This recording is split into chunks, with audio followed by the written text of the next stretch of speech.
In the depths of a forgotten mining colony on the edge of known space, something stirs in the darkness. For 300 years, the galaxy has whispered tales of humanity's greatest warrior, a legend so terrifying that entire star systems would surrender at the mere mention of his name. They called him the Reaper, and his disappearance marked the end of an era that even the most powerful alien empires prefer to forget. But legends don't die. They wait. When a routine salvage operation uncovers a cryogenic pod buried beneath centuries of debris, the galaxy is about to remember why humanity once ruled the stars, and why some names should never be spoken aloud. The chains that bound him were not made of metal.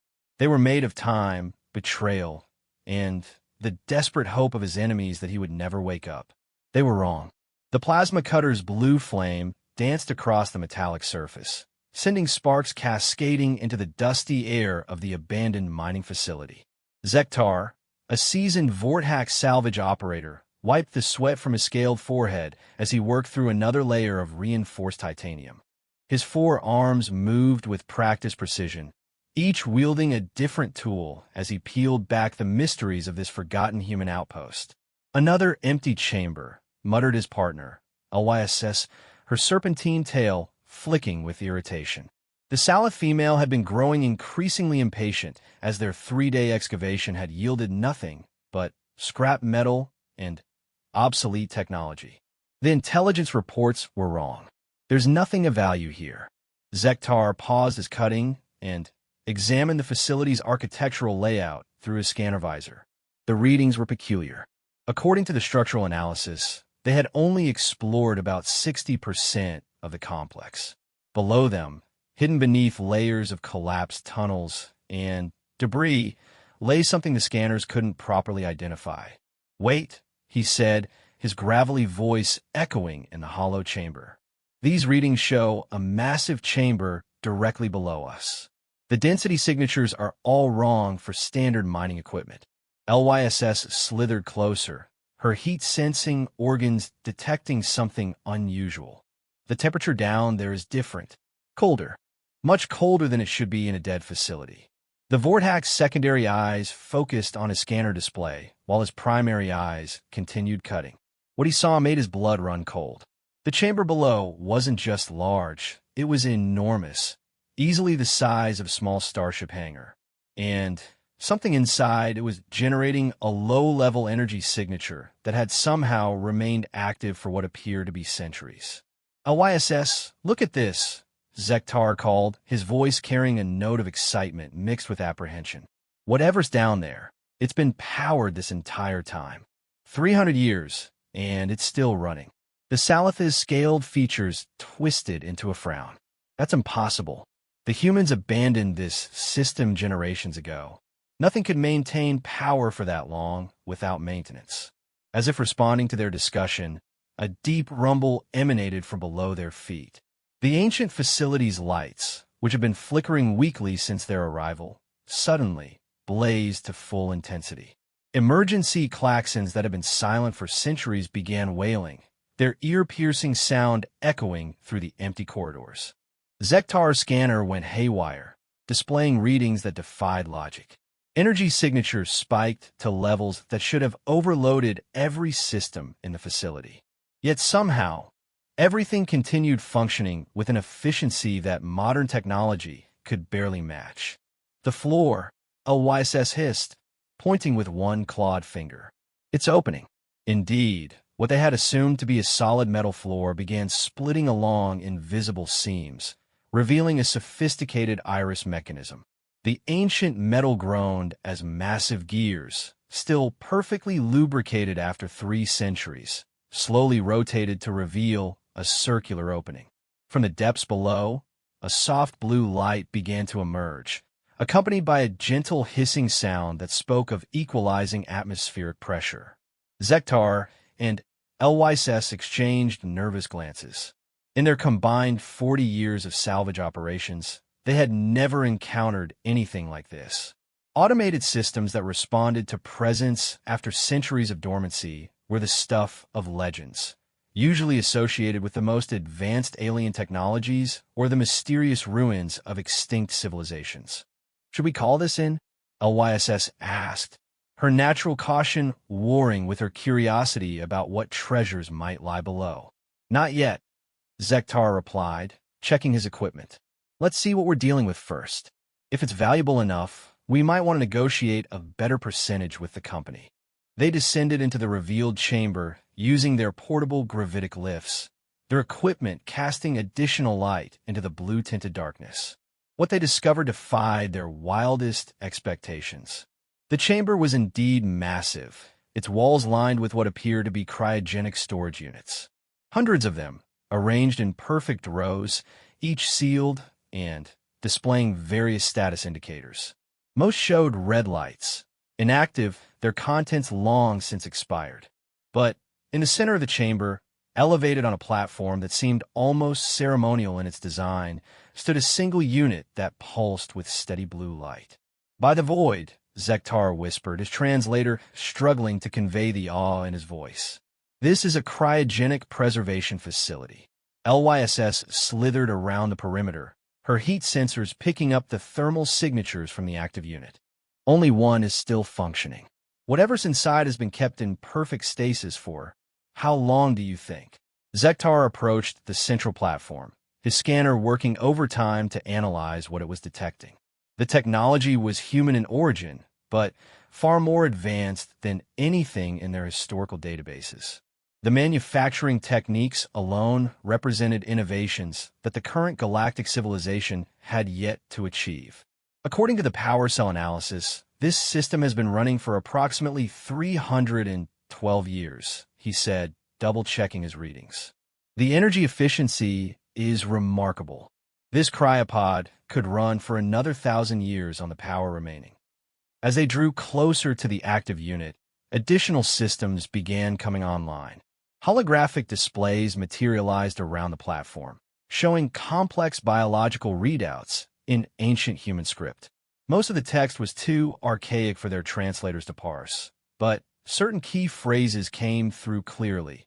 Neural activity nominal, cellular regeneration stable, subject viable for revival. LYSS's serpentine features showed deep concern. Zektar, I don't like this. Whoever built this facility went to extraordinary lengths to preserve something. The question is why. The Vorthack was studying the biographical data displayed on the nearest hologram. What he could translate painted a picture that made him increasingly uncomfortable. Military designation, combat effectiveness ratings that seemed impossibly high, medical records indicating extensive cybernetic enhancements, and a security clearance level that was off any scale he recognized. This isn't some random human, he said slowly. Look at these military records. This individual was classified at the highest possible levels. Whatever they did, it was important enough that someone wanted them preserved at any cost. A new sound began emanating from the cryopod, a soft chiming that gradually increased in tempo. The biological readouts on the holographic displays began shifting from blue to amber, and new text began scrolling across the screens. Revival sequence initiated. LYSS read aloud, her translator finally catching up with the ancient human dialect.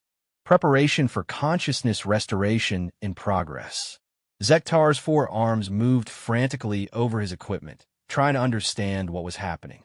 Something triggered the revival protocol. Our presence, or our scanning, or something else entirely. The chiming grew more insistent, and the blue light from the cryopod began pulsing faster. Steam began venting from various points around the unit as internal systems worked to gradually warm and revive whatever lay within. We need to leave, LYSS said, backing away from the platform. Now, if this is some kind of human military asset, we don't want to be here when it wakes up. But Zektar found himself transfixed by the readings on his scanner. The biological signatures emerging from the pod were unlike anything he had ever seen. The cellular density was far higher than baseline human norms. The bone structure appeared to be reinforced with some kind of metallic lattice, and the neural activity patterns suggested cognitive processing speeds that bordered on the superhuman. Wait, he said, holding up one hand to stop LYSS's retreat. Look at these readings. This isn't just any preserved human. This individual has been extensively modified, enhanced beyond anything in our databases. The revival sequence continued, each stage monitored by systems that had maintained their vigil for over 3 centuries. As the process neared completion, additional chambers throughout the facility began activating. Storage lockers slid open with pneumatic hisses, revealing equipment and weapons that gleamed despite their age. Armor stands rotated into view, displaying combat gear that incorporated technologies the salvagers couldn't begin to understand. The entire facility was built around this one individual, Zektar realized. Everything here exists to support and equip whoever is in that pod. A final chime echoed through the chamber, different in tone from all the others. This one was deeper, more resonant, and somehow carried a note of finality. The blue light from the cryopod began to fade, replaced by a soft white glow. With a gentle hiss, the transparent aluminum cover began to retract. Steam poured from the opening pod, obscuring their view of its contents.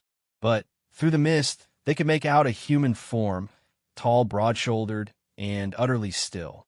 As the steam cleared, more details became visible. The figure was male, apparently middle-aged by human standards, with dark hair that had somehow maintained its color despite the centuries of preservation. His skin had a pale, almost translucent quality that spoke of extended time and stasis. But it was the scars that truly caught their attention. The man's visible skin bore numerous surgical scars and patterns that suggested extensive cybernetic integration.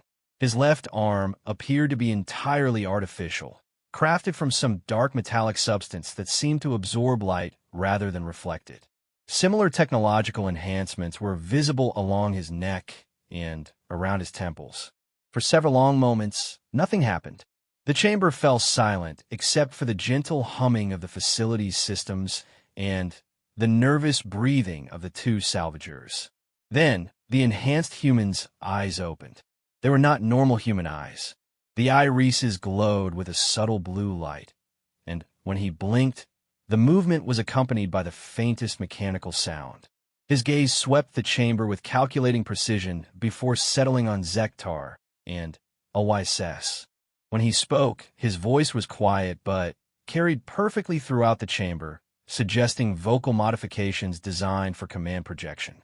How long? He asked in perfect galactic standard, though the accent was ancient. Zektar found his voice after several attempts. 312 years by our calculations.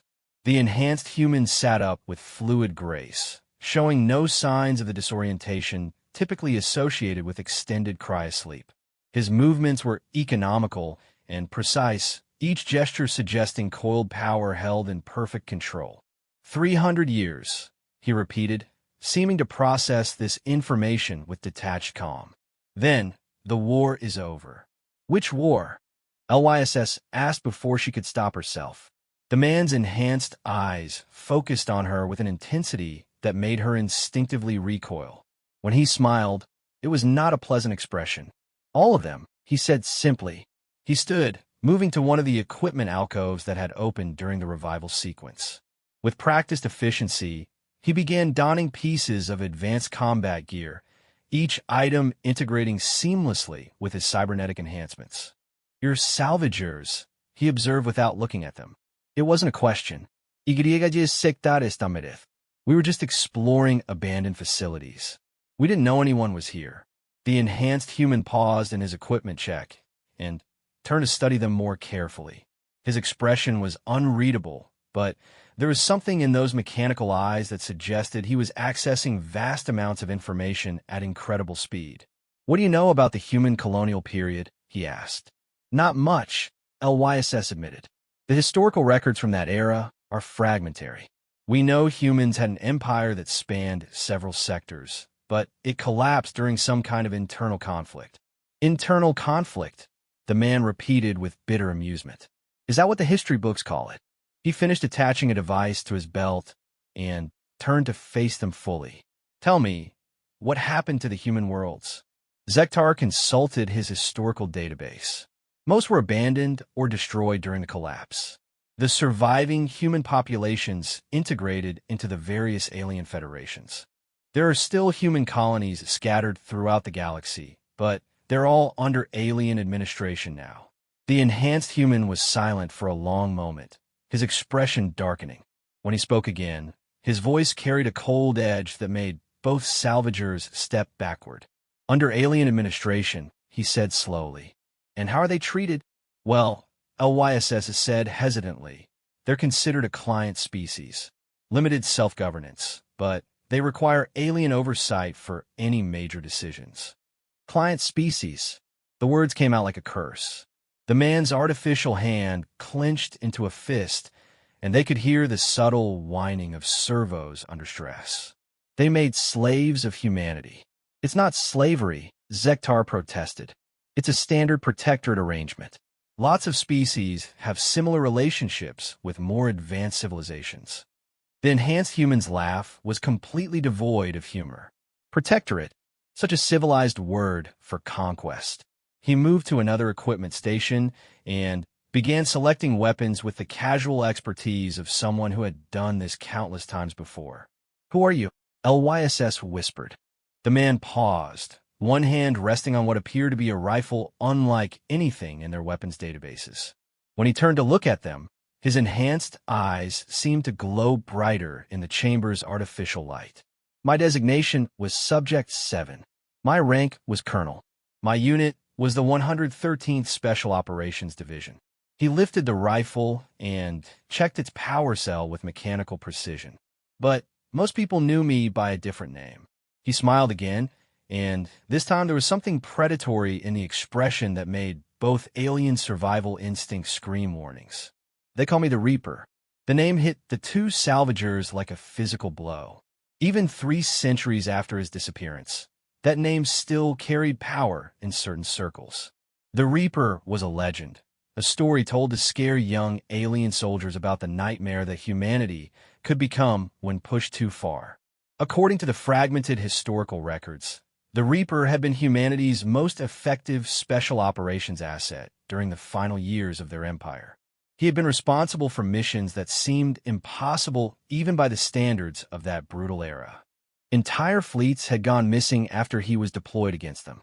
Planetary governments had surrendered rather than face whatever he represented.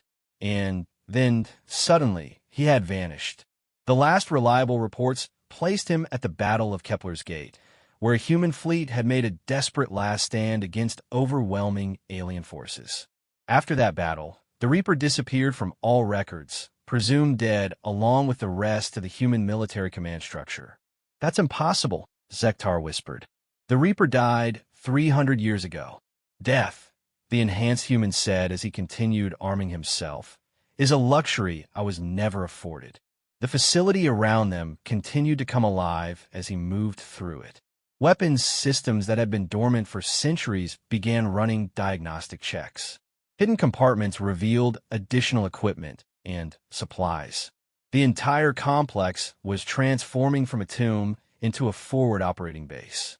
The war you're thinking of, he continued, the one your history books call the human colonial collapse, was not a civil war. It was a coordinated alien invasion designed to look like internal strife. The major alien powers couldn't allow humanity to continue expanding, so they engineered our downfall from within. He gestured to the facility around them. This was one of several contingency sites established in case the unthinkable happened. We were to be preserved until conditions were favorable for the restoration of human sovereignty. But that was centuries ago, LYSS protested. The galaxy has moved on. The human populations have adapted to their new circumstances. The Reaper's enhanced eyes fixed on her with an intensity that made her wish she had remained silent. Adapted? Or been broken? He approached a wall console and began inputting commands within human speed. As he worked, holographic displays materialized throughout the chamber, showing star charts and tactical assessments that hurt to look at directly. Current galactic population breakdown, he read from one display. Human populations scattered across 47 different systems, none with full planetary sovereignty.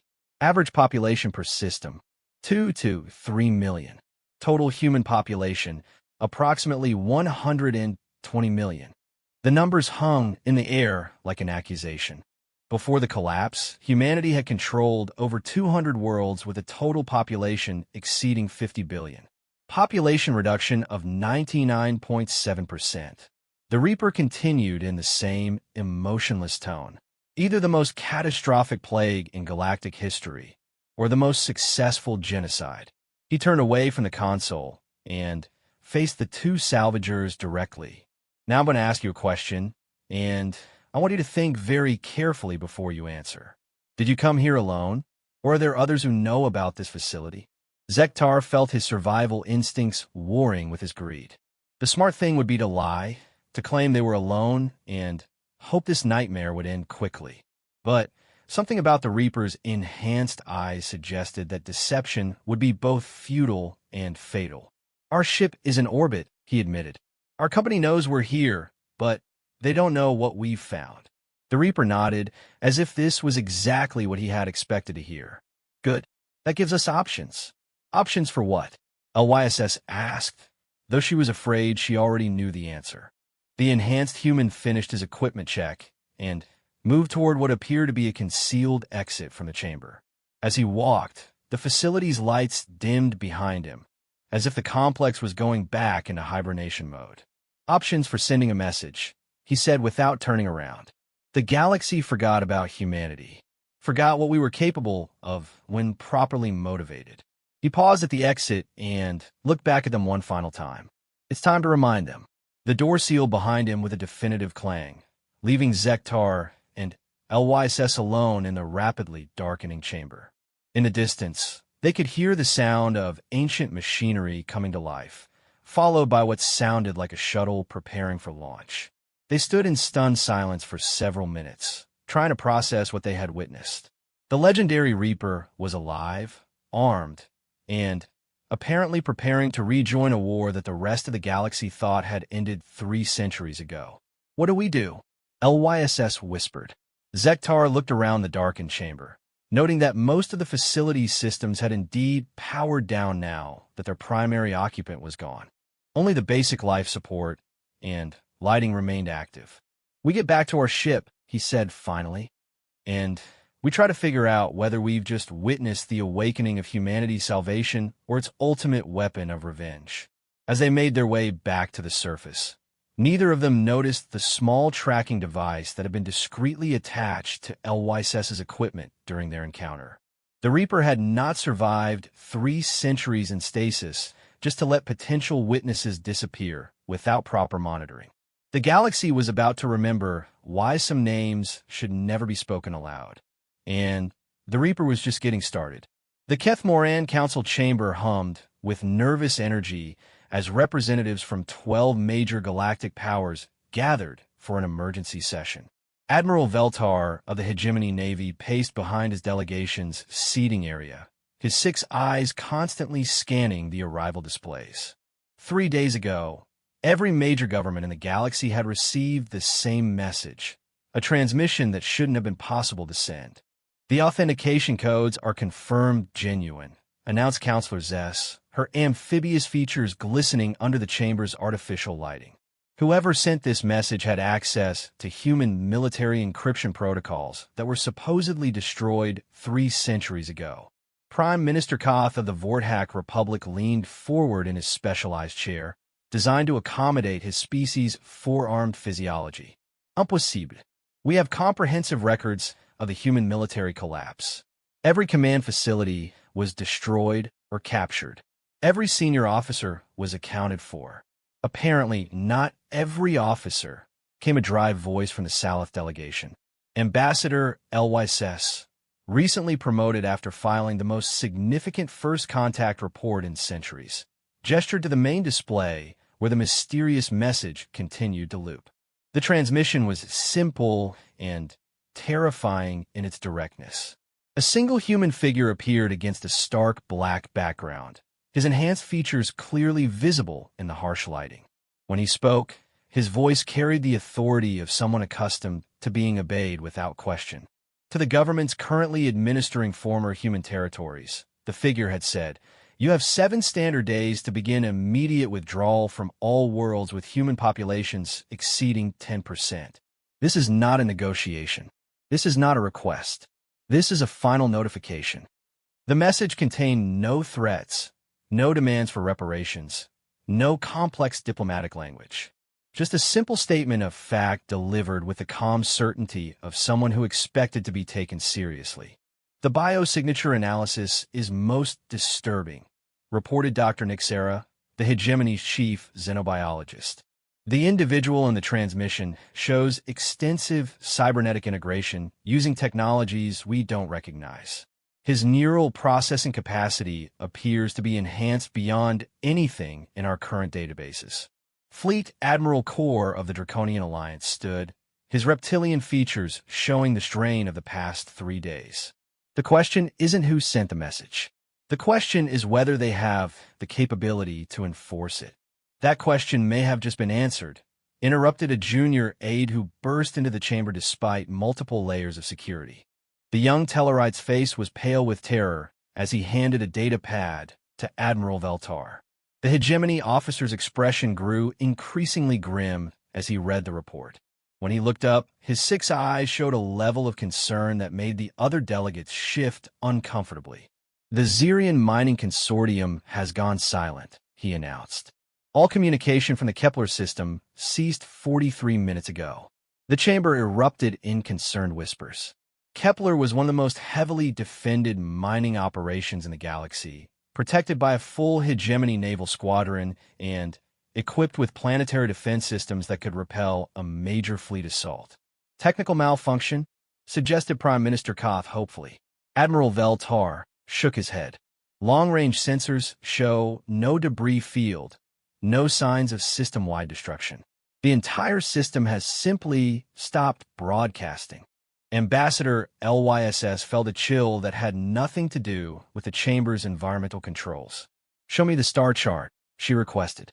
The main display shifted to show a 3-dimensional map of the local galactic region. The Kepler system appeared as a pulsing red, indicating its current communication blackout. But what made LYSS's blood run cold was its location relative to the mining facility where she had encountered the Reaper. "It's a direct course," she whispered. "From the abandoned human facility to Kepler, it's a straight line." Dr. Nixera was already running calculations on her portable computer. Travel time at maximum subspace velocity would be approximately 48 hours. The timeline matches perfectly with when our monitoring stations lost contact with the system. The implications hung in the air like a toxin. If the mysterious human could single-handedly neutralize an entire star system in less than 2 days, then the 7-day deadline suddenly seemed less like a desperate bluff and more like a tactical timeline. "We need more information," declared Counselor Zess. "Deploy reconnaissance probes to the Kepler system immediately." "Already in progress," Admiral Veltar reported. "But our nearest probe deployment ship is 6 hours away from optimal scanning range." Prime Minister Koth leaned back in his chair, his 4 arms moving in a gesture of deep contemplation. "Perhaps we're overreacting. One human, enhanced or not, cannot possibly threaten the combined might of 12 galactic governments." "With respect, Prime Minister," Ambassador Oasis interjected, "you didn't see what I saw in that facility. The technology was beyond anything we currently possess. If this individual truly is who he claims to be, then we're dealing with humanity's ultimate military asset." "The Reaper," breathed Dr. Nixera. "I've been reviewing the historical records since the message was received. The tactical assessments from that era are sobering." She gestured, and the main display filled with declassified military reports from the human colonial period. The documents were heavily redacted, but what remained painted a picture of an individual whose combat effectiveness bordered on the supernatural. Operation Darkfall. 12 hegemony destroyers eliminated with no human losses reported. Tactic unknown. The Sigma incident. Entire Draconian command staff eliminated overnight. No evidence of infiltration detected. Battle of the Iron Gates. Salith Fortress world surrenders after 17 hours of siege. Garrison reports mass psychological breakdown among defending forces. The reports continued, each more implausible than the last. But what made them truly terrifying was their consistent authentication. These were official military records, filed by reliable officers who had no reason to fabricate such outlandish claims. Psychological warfare, suggested Fleet Admiral Corps. The humans were masters of creating legends that exceeded reality. This Reaper was probably just an effective special operations unit whose achievements were exaggerated for morale purposes. Then, explain this, Dr. Nixera said, calling up a different set of files. Medical records from captured human facilities. Genetic modification programs that make our current enhancement technologies look primitive. The displayed data showed biological alterations that pushed the limits of what was considered possible. Enhanced muscle density that doubled baseline human strength. Neural modifications that increased processing speed by orders of magnitude. Cybernetic integration so seamless that the boundary between organic and artificial became meaningless. Project Prometheus, Dr. Nixera read from the medical files. Designation: creation of enhanced human operatives for extended duration missions in hostile environments. Success rate: classified. Number of successful subjects: classified. Current status: all subjects presumed deceased following the Battle of Kepler's Gate. Ambassador Ly Sess stood abruptly. Battle of Kepler's Gate. Where have I heard that name before? She activated her personal data pad and began searching through historical records. What she found made her wish she had never volunteered for this assignment. The Battle of Kepler's Gate was the final major engagement of the human colonial period, she read aloud. Human forces made a last stand against a combined alien fleet of over 800 vessels. The human fleet was completely destroyed, but she paused, rereading the passage to make sure she hadn't misunderstood. But the alien casualties were described as catastrophic and inexplicable. 630 ships lost to unknown causes. The chamber fell silent as the implications became clear. They weren't dealing with a human refugee or a remnant of an old military unit. They were facing something that had single-handedly destroyed the majority of the largest fleet ever assembled. The Kepler system, Admiral Veltar said quietly. He's going home. Before anyone could respond to this observation, alarms began sounding throughout the chamber. Emergency lights bathed the assembled delegates in harsh red illumination as priority communications began flooding in from across the galaxy. Report, demanded Counselor Zess. The same Tellarite aide who had brought news of the Kepler blackout was back, this time accompanied by several other junior officers carrying emergency briefings. His face had progressed from pale to completely white. "Ma'am," he said, his voice cracking with stress. "We're receiving reports from 17 different systems. Industrial facilities throughout the galaxy are experiencing simultaneous system failures." Admiral Veltar snatched the nearest datapad and began scrolling through incident reports. Thorian shipyards. Main production computers compromised. Vega manufacturing complex. Assembly lines shut down by unknown intrusion. Centauri heavy industry. Entire network infected with unidentified malware. The list continued, encompassing every major industrial center within 100 light years. But the pattern wasn't random destruction. It was surgical precision targeting specific types of facilities. Military shipyards, Dr. Nixera observed, analyzing the data with her enhanced cognitive implants. Every compromised facility either builds or maintains warships. How is this possible? Prime Minister Koth demanded. These facilities are air-gapped from galactic communications networks. There's no way to remotely access their systems. Ambassador LYSS was studying her own copy of the incident reports when something caught her attention. "Look at the timestamps," she said. "The intrusions didn't happen simultaneously. They're spreading in a pattern." She transferred her analysis to the main display, showing the galaxy-wide distribution of affected facilities. When viewed chronologically, the attacks formed a clear geometric progression radiating outward from a central point. He's not doing this remotely, she realized. He's visiting each location personally. The revelation stunned the assembled delegates into silence. The idea that a single individual could travel between star systems faster than their combined intelligence networks, could track him, was beyond anything they had considered possible. "Show me the progression pattern," Admiral Veltar ordered. The display updated to show the attacks as a time-lapse sequence. A single point of light began at the edge of known space and then spread across the galaxy like an infection, touching one industrial target after another with mathematical precision. "Current projected location?" he asked. The computer calculated for several seconds before displaying a result that made several delegates audibly gasp. "Cygnus Sector, Hegemony Core Industrial Zone. Estimated arrival time: 4 hours, 37 minutes. Admiral Veltar was already activating his emergency communications array. "Fleet Command, this is Priority Alpha. Implement Defense Protocol 7 for all core systems immediately. Full fleet deployment. Maximum alert status." As he coordinated the military response, the other delegates began their own frantic communications with their home governments. The mysterious deadline was still 4 days away, but it was becoming clear that the real war had already begun. "He's not trying to destroy our military capacity," Dr. Nixera observed with growing horror. "He's demonstrating that he can do it whenever he chooses." The main display updated again, this time showing tactical assessments from various military commands. Ship deployment times, fleet response capabilities, defensive coordination protocols, all the information needed to plan a comprehensive defense against an unknown threat. But as the data flowed in, a disturbing pattern emerged.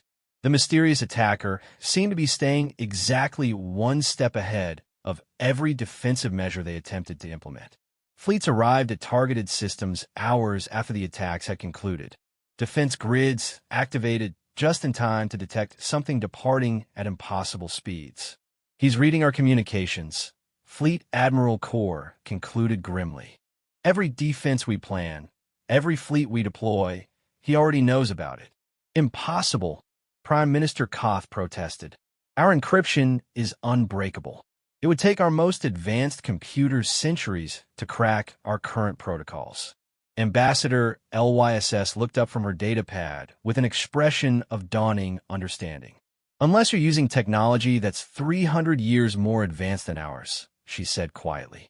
The chamber fell silent as this possibility sank in. They had assumed that human technology had reached its peak during the colonial period, but what if they were wrong? What if the humans had continued advancing even while their empire collapsed around them? "Recommendation?" Counselor Zess asked, though her tone suggested she already knew no good options existed. Admiral Veltar closed his communications array and turned to address the assembly. "From a purely military standpoint, we have 2 choices. We can attempt to coordinate a galaxy-wide defense against an opponent who has already demonstrated the ability to neutralize our most protected installations, or prompted Prime Minister Koth, or we seriously consider complying with his demands." The suggestion sent shockwaves through the assembled delegates. The idea of surrendering entire star systems to a single human was unthinkable, yet the alternative seemed to be a war they had no chance of winning. "The human populations under our administration are well cared for," Fleet Admiral Core argued. "They have representation in local governments, access to education and healthcare, protection under our laws. Why would they want to return to independence?" Dr. Nixera had been quietly accessing historical databases throughout the discussion. Now she looked up with an expression that suggested she had found something none of them were going to like. "According to the pre-collapse demographic data," she said slowly, "human population growth was approximately 3% annually. With normal expansion over 3 centuries, the current human population should be somewhere around 2 billion individuals." She paused, double-checking her calculations before continuing. "Current human population across all administered territories, 120 million. The mathematics were brutally clear. The human population under alien administration had not just failed to grow, it had declined by over 90%. Whether through deliberate policy or simple neglect, the major galactic powers had presided over what amounted to a slow-motion extinction. Perhaps, Ambassador LYSS said quietly, the question isn't why he wants the humans freed. The question is why it took him this long to wake up. Before anyone could respond, new alarms began sounding. This time, the alerts were even more urgent, indicating an imminent threat to the council chamber itself. Proximity warning announced the chamber's automated defense system. Unknown vessel detected at close range. Defensive systems unable to achieve target lock. The main display switched to an external view of the space around the council station. At first, there was nothing visible except the normal traffic of diplomatic vessels and their escorts. Then, as if materializing out of empty space, a ship appeared. It was unlike anything in their current databases. The design was clearly human in origin, but incorporated technologies that seemed to defy several fundamental laws of physics. The vessel's hull appeared to absorb light rather than reflect it, making it difficult to focus on directly. No engine signatures were detectable, yet it moved with impossible grace through the complex gravitational fields surrounding the station. Communications incoming, reported the station's AI. Source, unknown vessel. Put it through, Counselor Zess ordered, though her voice showed considerably less authority than it had an hour earlier. The main display switched to show the interior of the mysterious ship. The figure seated in the command chair was unmistakably the same individual from the original message, though now he was wearing what appeared to be advanced combat armor that integrated seamlessly with his cybernetic enhancements. Honored representatives, he said, his voice carrying the same calm authority as before. I thought it would be appropriate to deliver my final message in person. Admiral Veltar stepped forward, trying to project confidence he didn't feel. This is a diplomatic station protected under galactic law. Your presence here constitutes an act of war. The Reaper's enhanced eyes seemed to focus directly on the Admiral despite the fact that he should have no way of seeing inside the chamber. Va, Admiral Veltar, there is no war here. Wars require two sides capable of fighting. He gestured, and additional displays appeared around his command chair, showing real-time feed from across the galaxy. Industrial facilities lay in ruins. Fleet bases showed signs of mysterious explosions that had eliminated their most advanced vessels. Defense platforms floated dark and silent in space. In the past 18 hours, I have visited 47 military installations across 12 different governments, he continued conversationally. I have eliminated approximately 30% of your combined naval capacity and 70% of your shipbuilding capability. This was accomplished without killing a single individual. The delegates stared in horrified fascination at the displays showing their military infrastructure in ruins. The scope of the destruction was impossible to comprehend, yet the evidence was undeniable. However, the Reaper continued, my patience for surgical strikes is limited. You now have 72 hours to begin compliance with my original demands. After that deadline, I will be forced to employ less discriminating tactics. Prime Minister Koth found his voice. What do you hope to accomplish? Even if you could defeat our combined fleets, you're still just one individual. You can't govern an empire. The Reaper's smile was not reassuring. Prime Minister, I think you misunderstand my intentions. I'm not here to build an empire. I'm here to end yours. He leaned forward slightly, and, when he spoke again, his voice carried a note of finality that made several delegates step backward instinctively. 300 years ago, you destroyed my civilization and scattered my people across the galaxy. You convinced yourselves that this was for their own good, that humanity needed to be guided by wiser, more mature species. You were wrong. The displays around his command chair shifted to show current conditions on human-administered worlds. Overcrowded settlements, restricted movement zones, educational systems designed to discourage independent thinking. The evidence painted a picture of systematic cultural suppression that was impossible to deny. You didn't save humanity, he said quietly. You enslaved it. And now, after watching my species decline for 3 centuries, I have finally awakened to correct your mistake. Ambassador LYSS stepped forward, trying to find some diplomatic solution to what appeared to be an impossible situation. What you're proposing would destabilize the entire galactic government. Millions of beings depend on the current system for their survival. The Reaper's enhanced eyes fixed on her with recognition. Ambassador LYSS, the salvager who found my tomb. I should thank you for your role in my awakening. His expression grew more serious. You speak of stability, but what you've created is not stable. It's stagnant. A galactic civilization built on the systematic suppression of one of its founding species cannot endure indefinitely. He gestured again, and the displays showed historical population data for multiple species under the current galactic government. The pattern was disturbingly consistent. Any species that showed signs of rapid advancement or expansion found their growth mysteriously curtailed. You didn't just destroy humanity, he observed. You created a system designed to prevent any single species from achieving the level of development that might threaten your collective control. In your efforts to maintain stability, you've doomed the galaxy to perpetual mediocrity. The accusation hung in the air like a physical presence. Looking at the data objectively, it was difficult to argue with his assessment. The current galactic civilization had indeed remained remarkably stable, but at the cost of any significant technological or cultural advancement. What you're proposing, Counselor Zess said carefully, is the complete restructuring of galactic civilization. Such changes cannot be accomplished through force. The Reaper nodded thoughtfully. You're absolutely correct, Counselor, which is why I'm not proposing to restructure anything. I'm simply going to remove the obstacles to natural development. Before anyone could ask what he meant by that, new alarms began sounding throughout the station.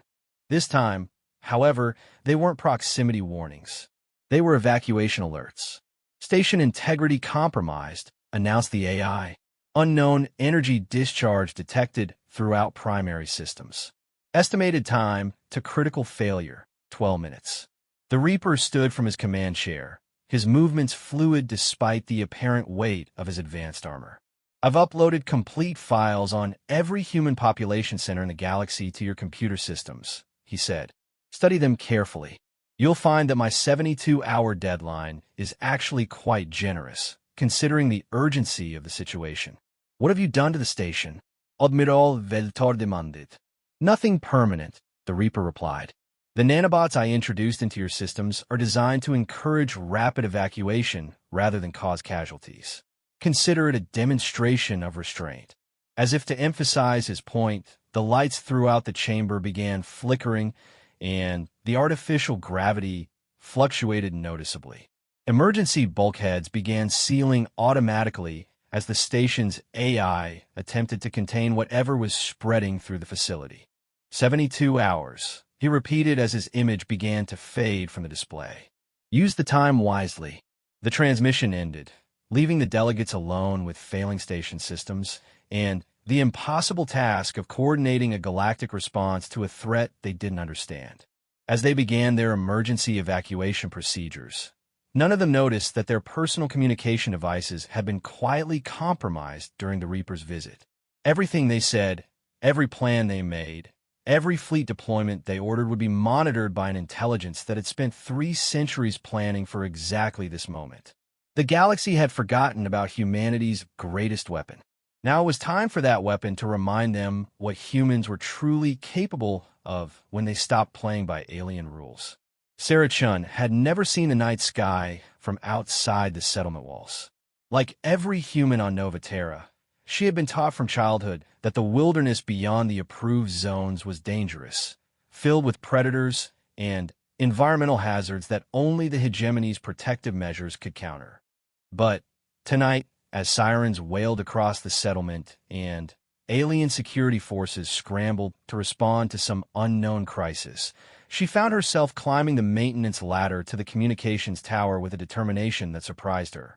The settlement stretched out below her, a carefully planned grid of residential blocks and industrial facilities that housed nearly 50,000 humans under hegemony administration. It had always seemed vast to her, but from this height, she could see its true boundaries, the energy barriers that marked the limits of human movement, the guard towers that monitored their daily activities, the transport restrictions that prevented them from traveling between settlements without special permits. For the first time in her 26 years, Sarah was beginning to understand that their protectors might actually be their captors. The realization had begun 3 hours ago when her position as a communications technician had given her access to the emergency broadcasts flooding the galactic networks. Official statements spoke of terrorist attacks on military installations and the need for increased security measures. But buried in the technical data streams were fragments of something else entirely. References to ancient human military protocols, tactical assessments of colonial-era weapons systems, and, most disturbing of all, population transfer orders that suggested the major galactic powers were preparing to relocate human settlements to even more restrictive facilities. "Sarah, what are you doing up there?" The voice belonged to David Park, her supervisor, and one of the few humans in the settlement who held a mid-level administrative position. He was climbing the ladder behind her, his normally composed features showing unusual strain. "Try to get a clear signal," she called down. "The emergency broadcasts are being filtered through the colony's communication array. I want to hear the unedited versions." David reached the top of the tower, breathing heavily from the climb. "That's exactly what you shouldn't be doing right now. The hegemony liaison is already asking questions about unusual access patterns in our communications logs." Sarah had finished connecting her portable receiver to the tower's main array and was beginning to scan frequencies that were normally blocked by the settlement's filters. "David, have you ever wondered why we need so many communications restrictions? Were they afraid we might hear?" Before he could answer, her receiver locked onto a signal that made both of them freeze. The transmission was in an ancient human dialect that their educational systems had never taught them, but somehow, incredibly, they could understand every word. "This is Colonel Marcus Kane, designation Subject 7, broadcasting on emergency frequencies to all human populations throughout the galaxy." The voice was calm, but carried an authority that seemed to reach through the receiver and demand their complete attention. "If you're hearing this message, then you're living under conditions that your ancestors would have considered intolerable." Sarah and David exchanged glances. Subject 7 was a name that occasionally appeared in historical databases, references to enhanced soldiers from the colonial period, but the official records claimed that all such individuals had died centuries ago. "For 300 years, the voice continued, the major alien powers have maintained control over human populations through a combination of misinformation, technological suppression, and systematic cultural isolation. You have been told that this is for your protection, that humanity requires alien guidance to survive in a dangerous galaxy. This is a lie." The transmission was accompanied by data streams that Sarah's equipment began automatically downloading. Historical documents, genetic studies, technological specifications, information that painted a picture of human civilization completely different from what they had been taught in their educational programs.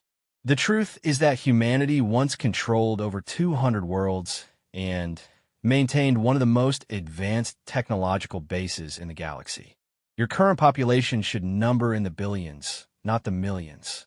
Your technological capabilities should rival or exceed those of any species currently claiming authority over you.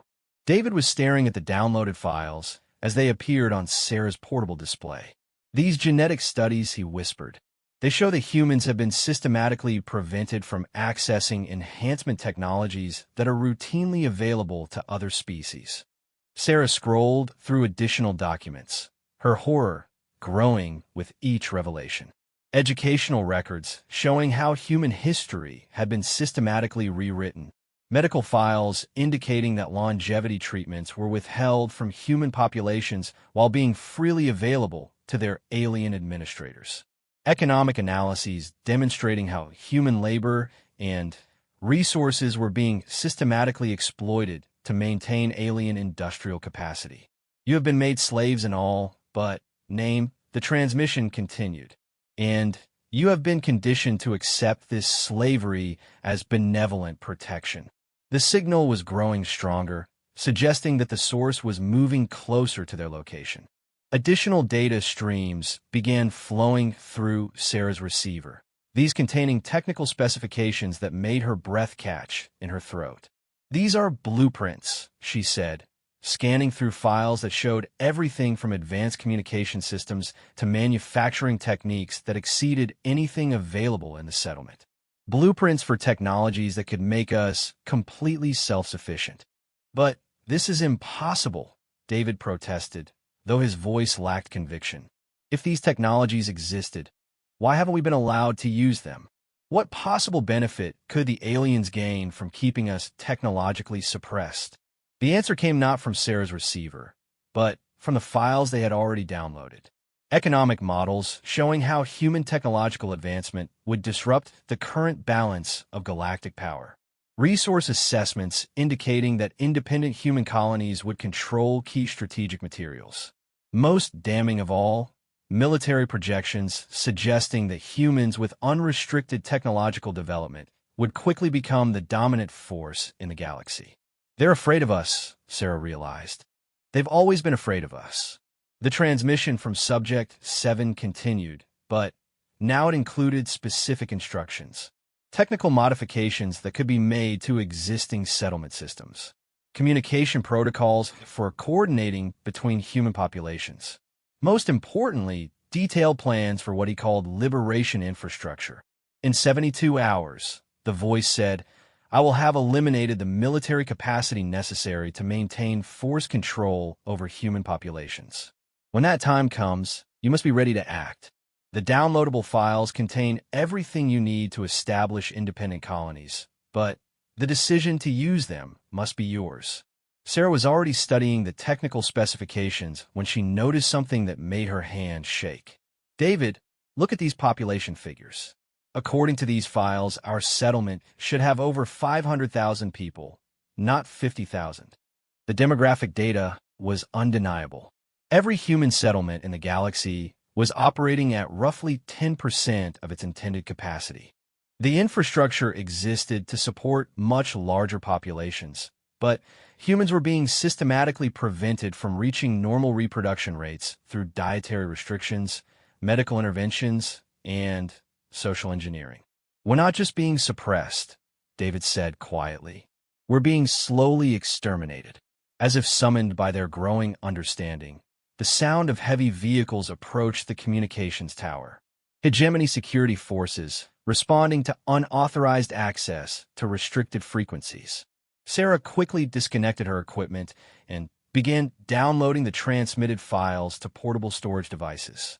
Sarah Chun and David Park called a mechanically amplified voice from below.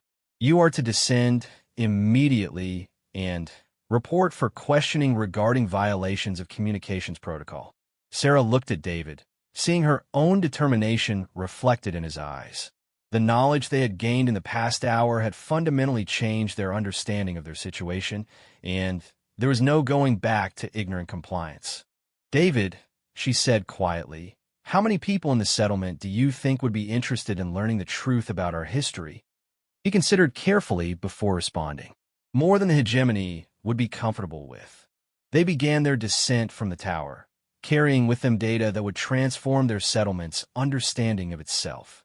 But they also carried something else, the realization that throughout the galaxy, millions of other humans were receiving the same information and facing the same choice.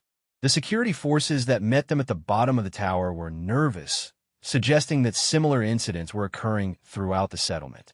Rather than immediate detention, they were escorted to the administrative center where Emergency Coordinator Vextai, the hegemony official responsible for settlement management, was attempting to coordinate responses to what appeared to be a colony-wide crisis. "Unauthorized communications access," Vextai announced as they entered his office. The aliens' normally composed demeanor showed signs of significant stress. This is a violation of settlement protocols that normally requires immediate removal from the community.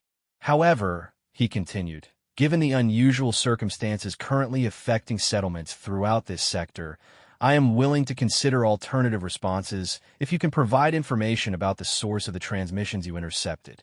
Sarah exchanged glances with David. The hegemony official clearly knew more about the situation than he was willing to admit directly, which suggested that the mysterious Subject 7 was having an impact far beyond their individual settlement. The transmissions were historical in nature, she said carefully. Educational materials about human colonial period. Vextai's reaction was immediate and revealing. His normally controlled alien features showed clear alarm at the mention of the colonial period. Specific details he demanded. What historical materials were accessed? David stepped forward. Coordinator, perhaps you could explain why historical information about our own species is considered a security threat? The question hung in the air between them, and Sarah could see Vextai calculating different possible responses. Finally, he activated a privacy field around his office and leaned forward with what appeared to be genuine concern. The current galactic situation is extremely delicate, he said. Certain terrorist elements are attempting to destabilize peaceful relationships between species by distributing inflammatory propaganda about the colonial period. Inflammatory propaganda, Sarah repeated. You mean like accurate population figures? Vextai's expression confirmed that she had struck a nerve. The population statistics you have been accessing are taken out of context. The current population levels represent sustainable levels for your technological capabilities. But, according to the technical specifications we downloaded, David said, we already possess the technological capabilities to support much larger populations. We're just not allowed to implement them. The hegemony official was quiet for a long moment, and when he spoke again, his voice carried a note of something that might have been regret. The restrictions on human technological development exist for valid reasons, he said. Your species has a history of rapid advancement followed by destructive conflicts. The current system prevents such conflicts from recurring. Sarah felt the pieces of a larger puzzle clicking into place. The colonial period didn't end with internal human conflicts, she said. It ended with external intervention designed to prevent humans from becoming too powerful. Vextai's silence was answer enough. How many humans know the truth? David asked. Very few, the coordinator admitted. The information is classified at the highest levels to prevent social destabilization. Sarah stood and moved to the office's window, looking out over the settlement that she now understood to be as much prison as home. In the distance, she could see other humans moving between the residential blocks, going about their daily routines without understanding the true nature of their circumstances. Coordinator, she said without turning around, what happens if we refuse to comply with the technological restrictions? Sarah, David warned, recognizing the dangerous direction of her thoughts. But Vextai answered honestly. Historically, humans who attempt to exceed approved technological parameters are relocated to more restrictive facilities for their own safety and the security of their communities. And if entire settlements refuse to comply, the coordinator's hesitation told her everything she needed to know. The benevolent protection that the aliens claimed to provide was enforced through threats of imprisonment or worse. A soft chiming from Sarah's equipment indicated that new transmissions were being received on the frequencies she had monitored earlier. This time, however, the signals were coming from other human settlements throughout the galaxy. We are 17,000 humans on Kepler Prime, one voice reported. We have received the technical specifications and are beginning implementation of enhanced communications arrays. New Shanghai colony confirms receipt of liberation protocols, came another. Our manufacturing specialists believe we can have independent power generation online within 48 hours. Terra Nova Settlement reporting, said a third voice. We have successfully established contact with 6 other colonies in this sector. Coordination networks are being established as outlined in the transmitted plans. The reports continued, painting a picture of human settlements throughout the galaxy, simultaneously awakening to their true situation and beginning to take action. Sarah realized that whatever Subject 7 had accomplished, it had triggered a coordinated response across the entire human diaspora. Vextai was monitoring the same transmissions, his expression growing increasingly alarmed as he realized the scope of what was happening. "This is a galactic emergency," he said, reaching for his official communications array. "I must report to Hegemony Command immediately."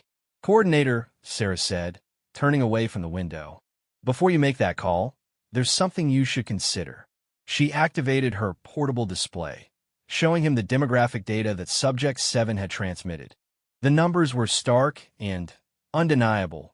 3 centuries of systematic population suppression that amounted to a slow-motion genocide. "These are your people's records," she pointed out. "Your own databases confirm that human population levels have been artificially maintained at levels that ensure eventual extinction."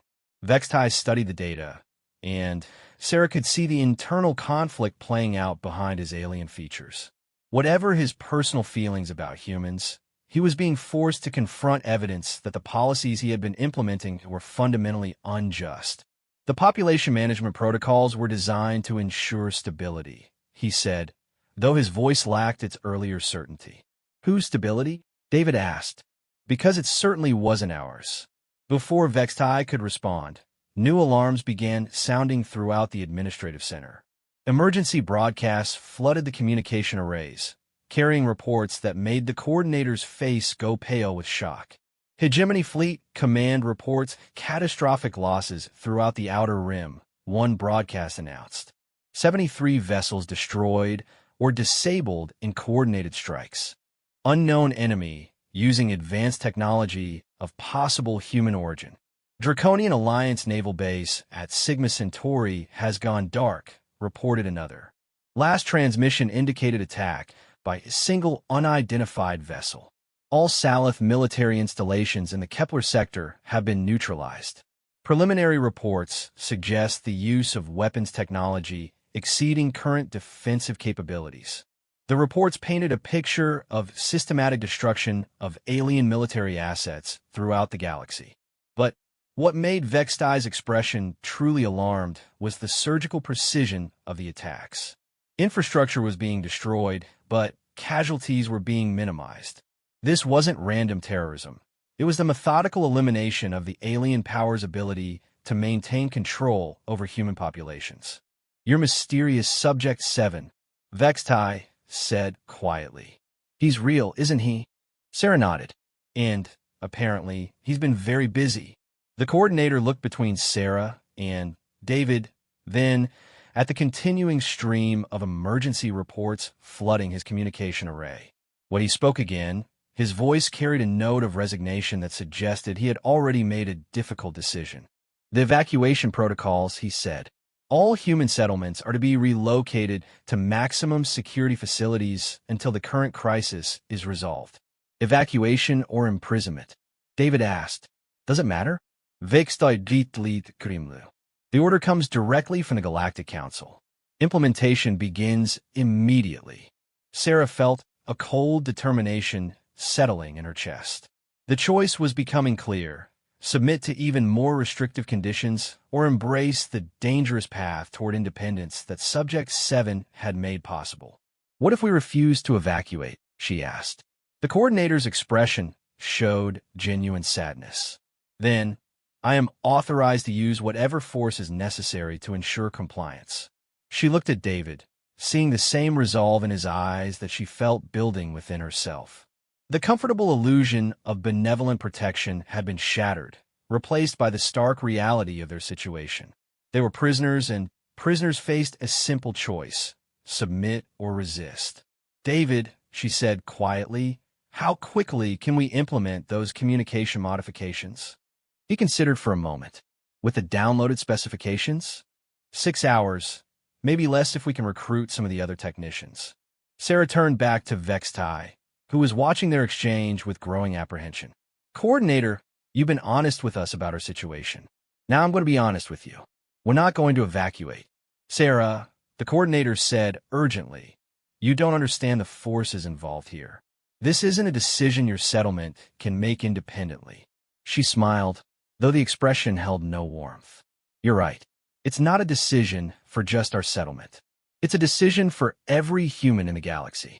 Before Vextai could respond, she activated her portable communicator and began broadcasting on the frequencies that Subject 7 had identified for inter-settlement coordination.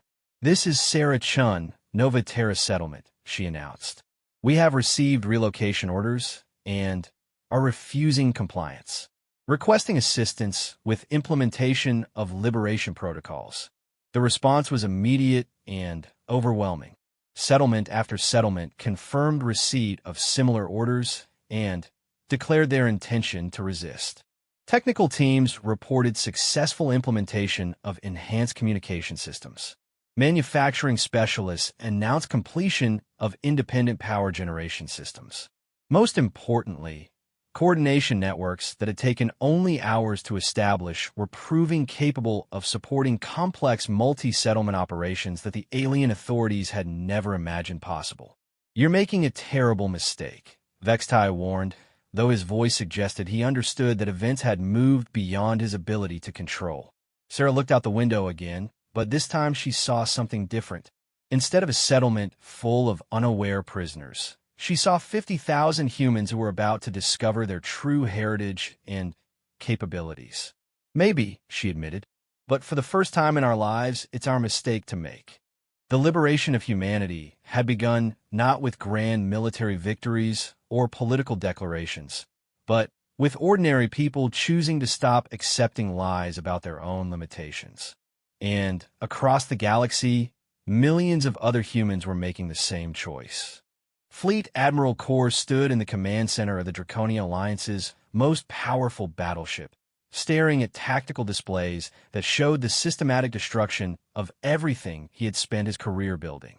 In 36 hours, the alien who called himself the Reaper had eliminated 60% of the galaxy's combined military capacity without engaging in a single traditional fleet battle.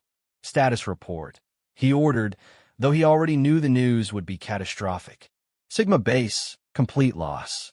Thor Station, offline. Kepler Defense Grid, neutralized. His aide's voice cracked with stress as he continued reading from an increasingly long list of destroyed installations.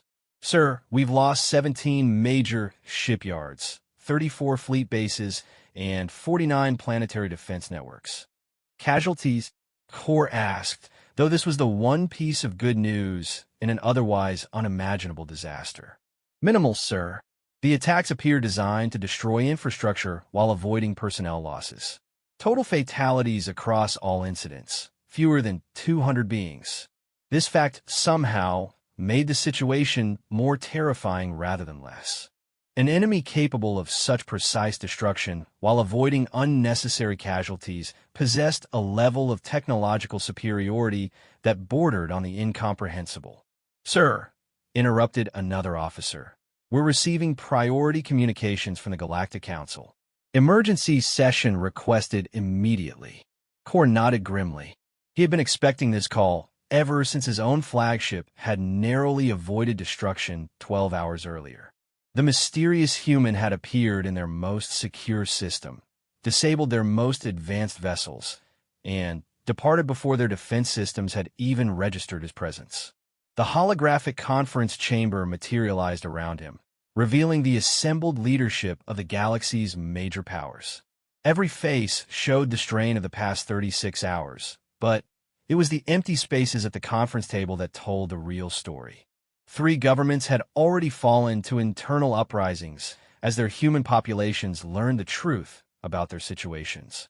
Admiral Kor greeted Prime Minister Koth, though the Vorthack's normally robust demeanor was noticeably subdued. Your status report, please. The Draconian Alliance has lost effective military control of 7 sectors, Kor admitted. Our remaining fleet assets are consolidated around our core worlds, but we estimate no more than 48 hours before total defensive collapse.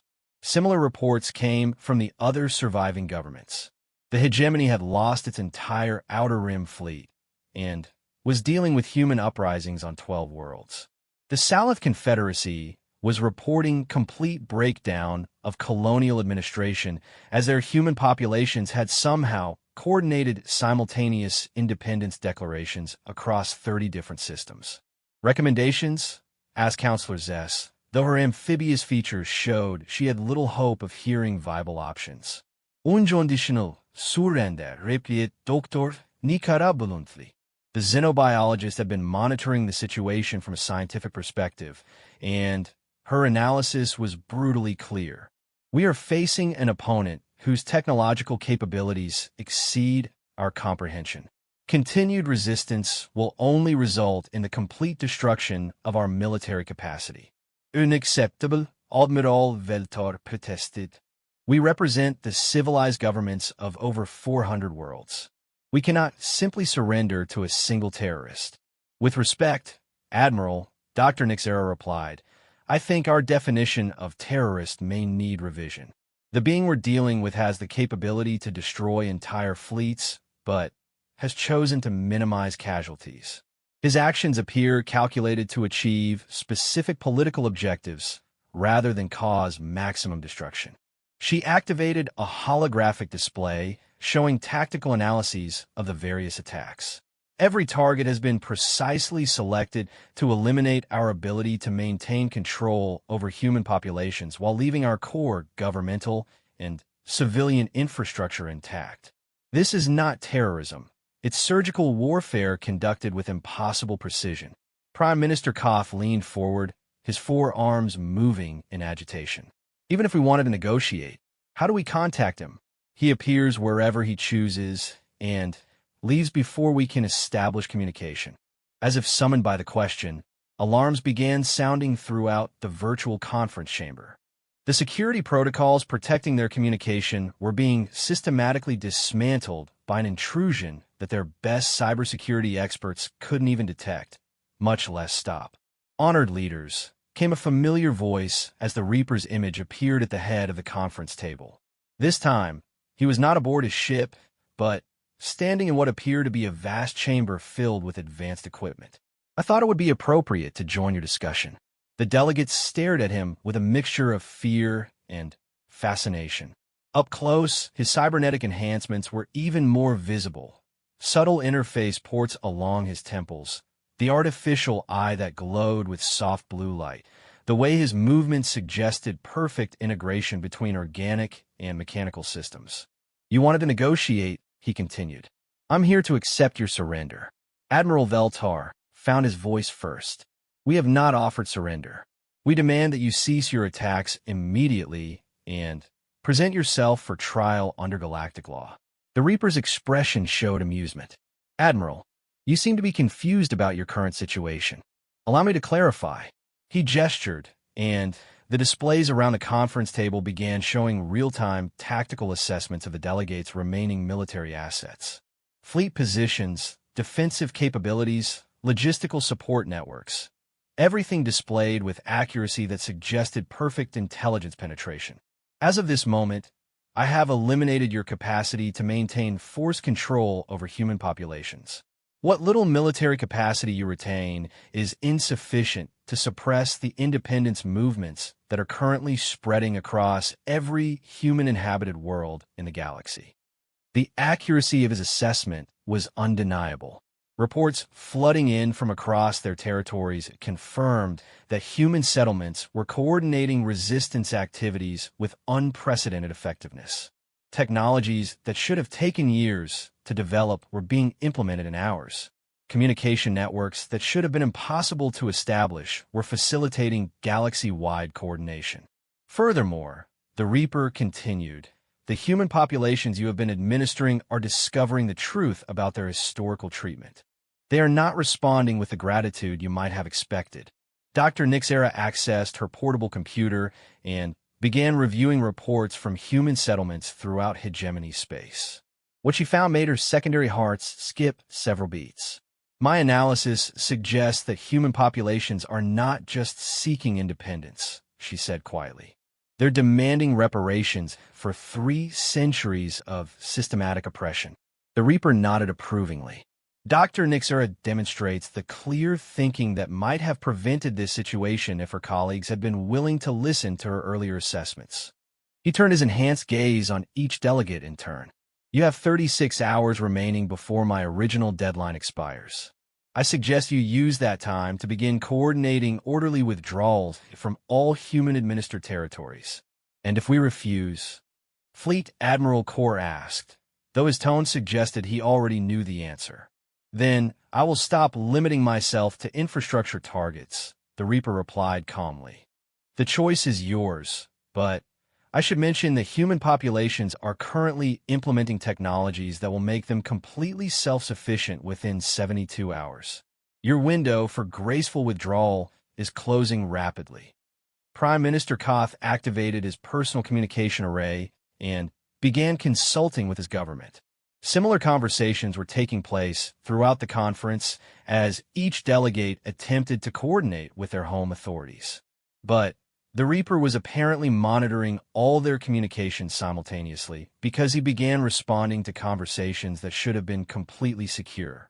Prime Minister, your fleet commanders are recommending a concentrated assault on Earth itself, believing that threatening humanity's homeworld will force me to cease operations, he said, causing Koth to freeze in the middle of his consultation.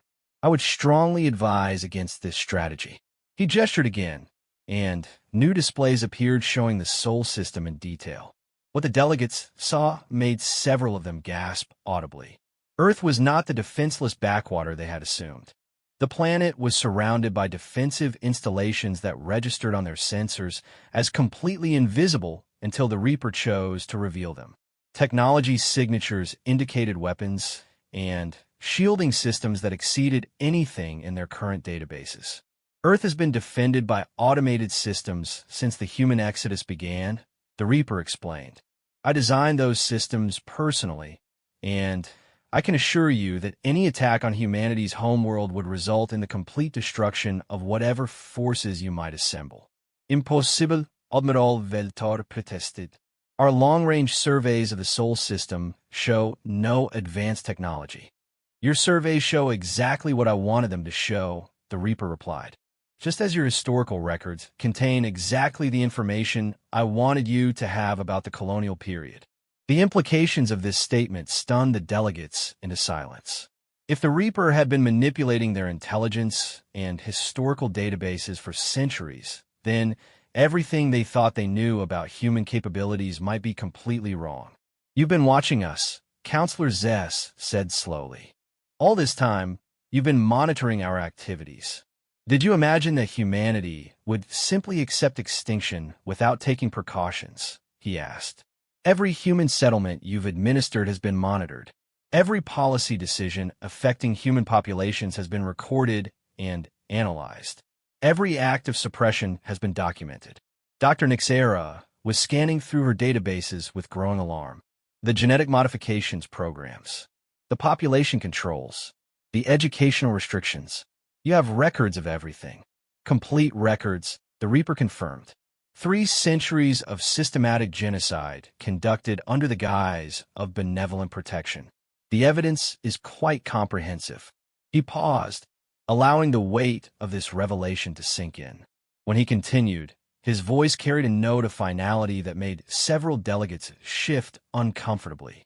Which brings us to the question of justice, he said.